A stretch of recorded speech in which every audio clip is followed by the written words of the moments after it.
A fase 2 do universo cinematográfico da Marvel estava chegando nos seus finalmente, Siqueira. Exatamente. E como tá chegando em final de fase, o que é que tem, Jurandir? Vingadores. Vingadores, rapaz! Nós vamos falar sobre o filme que reuniria novamente esses super-heróis em Vingadores, Era de Ultron.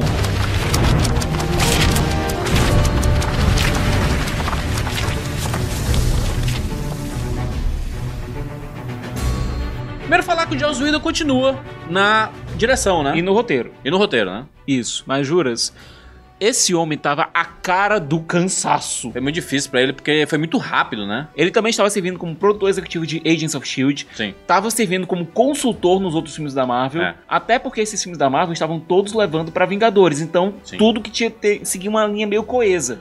E aqui, se o primeiro Vingadores aparentemente estava tudo ok entre Joss Whedon e Kevin Feige, nesse daqui fica mais claro que os dois tinham visões diferentes, né? Enquanto o Kevin Feige queria alguma coisa que levasse para os demais filmes da Marvel, sim. o Joss Whedon queria contar a história dele. E se a gente tiver essa diferença, por exemplo, a gente tem uma cena em que eles enfiam uma referência a Wakanda, toda aquela parte do Thor, Sim. é muito esquisito. Enquanto isso, quando o Joss Whedon pôde trabalhar sozinho, a gente tem alguma coisa como as cenas da festa, que mostra uma interação muito boa entre os personagens. Ele queria falar sobre os Vingadores, sobre como é, depois de tudo que aconteceu, como é ter esse time de super-heróis juntos e tudo mais, né? Esse filme, quando foi anunciado, ele já estava em produção e tudo, mas teve uma Comic Con histórica em 2014, tá todo mundo entra dançando e tudo mais, aquele painel maravilhoso, e aí no final aparece o Josh Brolin como Thanos, né? Anunciado. O Josh Brolin entra com a manopla do infinito e tudo mais. E aí eles lançam o primeiro trailer do filme, que explodiu a cabeça de todo mundo, um negócio mais denso, um pouco mais dark, mais sombrio. Aquela música do Pinóquio em uma versão muito sombria. O Tron, né, ele todo torto assim, caraca, esse filme vai ser, não sei o que. E aí quando chega o filme, o tom é praticamente todo diferente, do próprio Tron é diferente, né? Eu gosto muito de James Spader como o Tron. Ele não fez só a voz, ele também fez a captura visual. Performance, isso. Né? E eu gosto muito dele como ator. Sim. Ele tem uma voz que é muito única.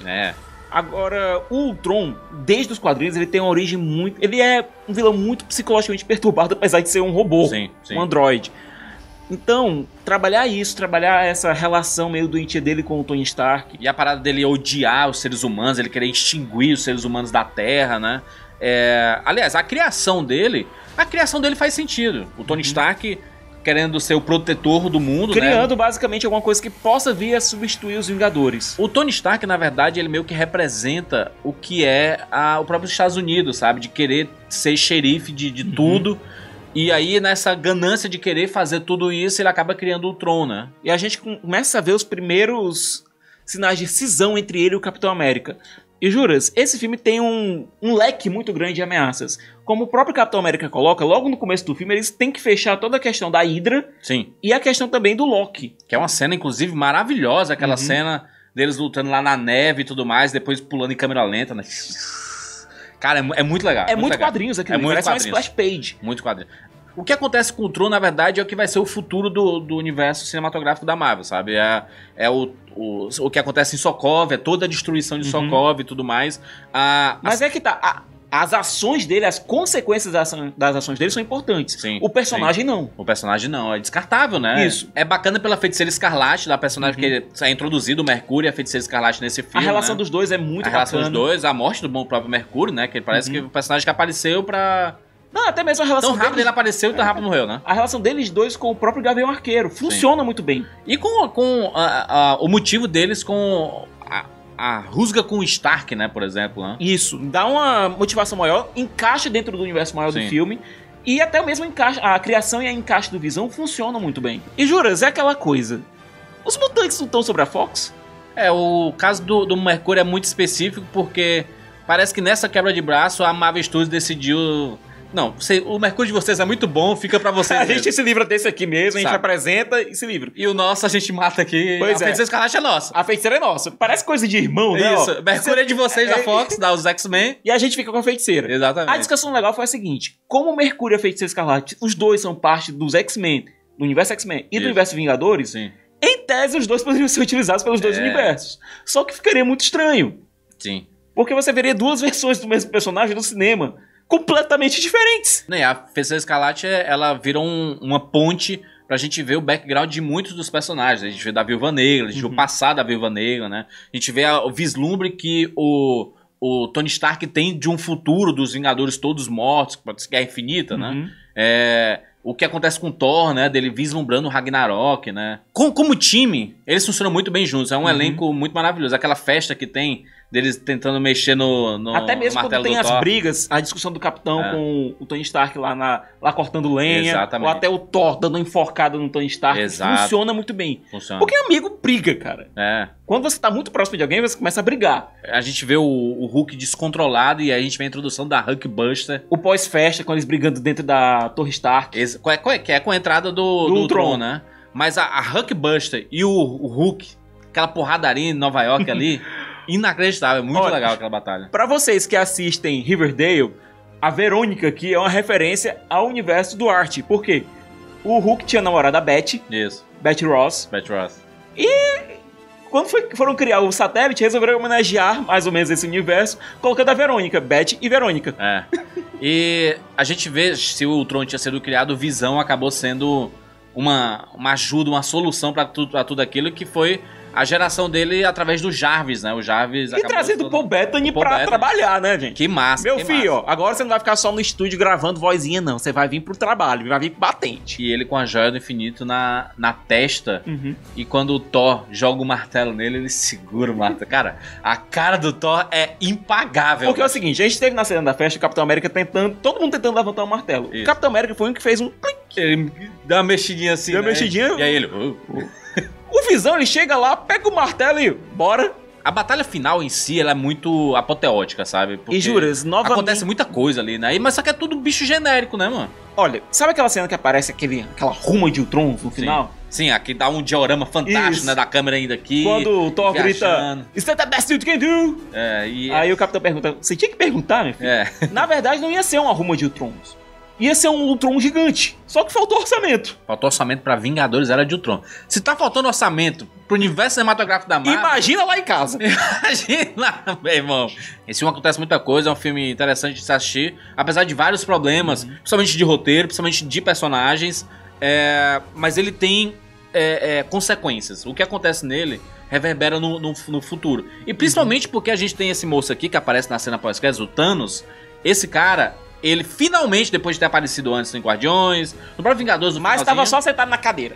Agora ele decidiu, eu vou fazer as... Ele coloca a manopla, eu vou fazer as coisas do meu jeito aqui, né? Exatamente. Fazer as coisas, né? Olha, a gente começa com o Tratado de Sokovia, que depois que basicamente uma cidade é completamente obliterada... Sim. Nova York sofreu um pouquinho, agora Sokovia... A capital de Sokovia foi obliterada. Sim. Literalmente. Voou e... Pois é. A pessoa começou a perceber, olha... Washington sofreu, Nova York sofreu. Gente, esse pessoal tá meio sem controle, né? Mas isso daí é uma temática que vai ser abordado em um próximo filme.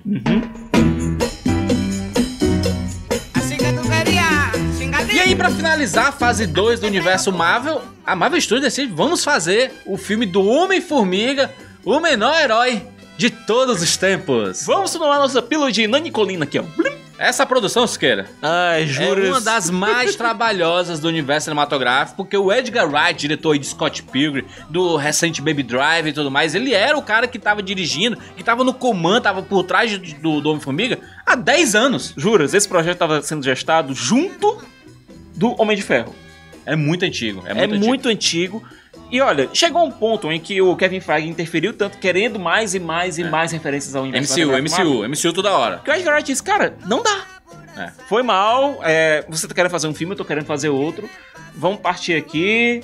Você fica com o meu roteiro, você pode alterar do jeito que quiser, eu ainda tenho um crédito de produtor, mas não dá. No caso que aconteceu, o Edgar Wright foi demitido, foi expulso, porque o Kevin Feige queria fazer o Homem-Formiga.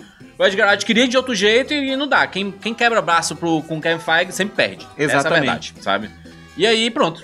O Kevin Feige, ele contrata um outro diretor, o Peyton Reed. Que na verdade é um laranjinha, né? Chamaram um laranja do cara do... Operário padrão. Exato. Operário padrão. E não é ruim, o cara não é ruim. Não é ruim. Certo? Mas é o cara que segue as ordens do chefe. E é uma dificuldade também fazer esse personagem, né? Porque... se bem que a Marvel já tava apresentando tanta coisa diferente... Que Homem-Formiga, aí é de menos, né, mano? Depois de uma árvore e um guaxinim falante... Tudo pode. Tudo pode. Tudo pode. E aí o que acontece? Contrata o Paul Rudd como o Homem-Formiga, né? Scott Lang, peraí. Scott Lang. Vamos aqui. Scott Lang é o novo Homem-Formiga, né? E tinha o antigo? Então, o Hank Pym é o antigo Homem-Formiga, Hank Pym. Exatamente, eles fazem a introdução aqui basicamente de um conceito de legado. Isso. Você poder passar de um herói antigo, passar o bastão para outro. Então eles fazem uma cena lá mostrando o Michael Douglas mais jovem, que deixou todo mundo assim com o queixo no chão. Perfeito, né? Assim, a Marvel trabalhando muito bem. Já tinha mostrado isso no Homem de Ferro 3, né? Do Tony Stark mais novo. Trouxeram de volta o John Slattery. Isso. Fazendo o Howard Stark. Peggy Carter. A Hayley Atwell fazendo a Peggy Carter. Aqui, meio envelhecida, né? A gente viu ela muito velhinha mais pra frente. Sim, aliás, mais pra trás no Capitão América isso. Soldado Invernal. Exatamente. E aqui a gente tá vendo ela em, assim, nos seus 60 e pouco. 50 e tanto, 60 e pouco. A gente tá vendo a SHIELD, né? Ali onde a SHIELD tá sendo moldada, né? Isso, a SHIELD já tava funcionando ali, certo? E o Hank Pym fazia parte dela. Sim. Só que quando começaram as discordâncias, e a gente viu uma interferênciazinha da Hydra ali, sim, né, e tal. Hank Pym, não, tô saindo dessa. Tô saindo fora, tchau, benção. Até porque ele tinha perdido a esposa numa missão. Sim. Então ele já tava, assim, bem reticente com a organização. A gente vê aqui, no começo, a gente vê uma história do Scott Lang como um pilantra, né? Um ladrãozinho. Ladrão! Ladrão! Ladrão! Ladrão! Ladrãozinho! Ladrão! Ladrãozinho! E aí a gente pensava que ia ser uma outra temática, e na verdade a introdução... Mas desde o começo o filme foi vendido como uma comédia de ação. Mas tu percebe que o começo ele tem um cenário diferente? De espionagem. Não tem um negócio diferente, né? E depois, assim, depois de 15 minutos eles esquecem tudo isso e é o outro foco. É comédia, ação. A gente tem a introdução do Luiz. Do Michael Pena. Michael Pena. Que é um dos destaques do filme, inclusive, pelo alívio cômico involuntário, né? Assim, ou até voluntário, eu diria também. A Evangeline Lilly, né? Entrando como a Hope.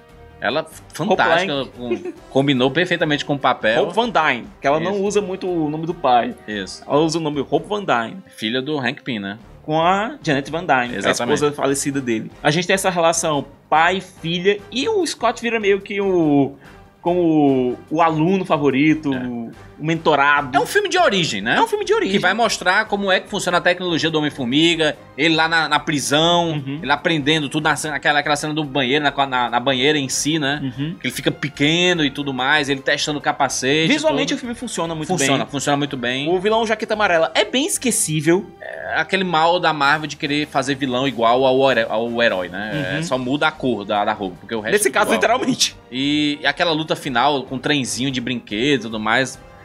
Visualmente funciona, mas a gente não tem muito stake no filme. Por quê? Porque a gente não se importa com o vilão. A gente se importa mais com a família do Scott, que tá envolvida na briga. Você tá vendo o problema recorrente? O vilão acaba sendo um grande negócio de... Cara, a gente não se importa com esse cara. Então o risco não tem, sabe? Não tem esse risco, sabe? O que mais interessante aqui é a introdução do conceito de multiverso. Sim. Aqui é a primeira pincelada, né? Quando o Scott começa a diminuir e vai pro reino quântico. A gente tem a primeira pincelada de multiverso aqui. E o próprio personagem do Scott Lang é um personagem bacana. Sim. Porque a gente vê aqui um cara que tem filha, um cara que tá querendo realmente ser um herói pra ser um exemplo melhor pra filha. Exatamente. Mas também a gente tem algumas cenas aqui que são meio que enfiadas no filme sem muito motivo. Tipo a luta dele com o Falcão. Cara, isso é muito Kevin Feige. É muito Kevin Feige. Kevin Feige falou assim, gente, tem que ter MCU. A gente precisa de um Vingador aparecendo aqui. Aí pra pegar o Vingador que tava disponível no momento, botaram o Falcão lá. O Falcão pra... A luta é engraçada. A luta é engraçada, bacana. Homem-Formiga. Que nome é esse, né? Que nome é esse, né? E aí o final deixa aberto pra Evangeline Lilly. Aberto não, escancarado, entrega a roupa, tá aqui, minha filha. Vá. Você vai ser a Vespa no futuro. A nova Vespa. Exato. E se quer, finalizamos aí esse vídeo falando de Vingadores 2 e Homem-Formiga, encerrando a fase 2. Fica ligado, se inscreve no nosso canal aqui pra você não perder nada, porque a gente vai continuar essa trajetória da Marvel Studios. No próximo vídeo nós vamos falar sobre Capitão América Guerra Civil. Era o momento de existir um embate entre Homem de Ferro e Capitão América. Jurandir, estou sentindo uma treta! Fica ligado, hein?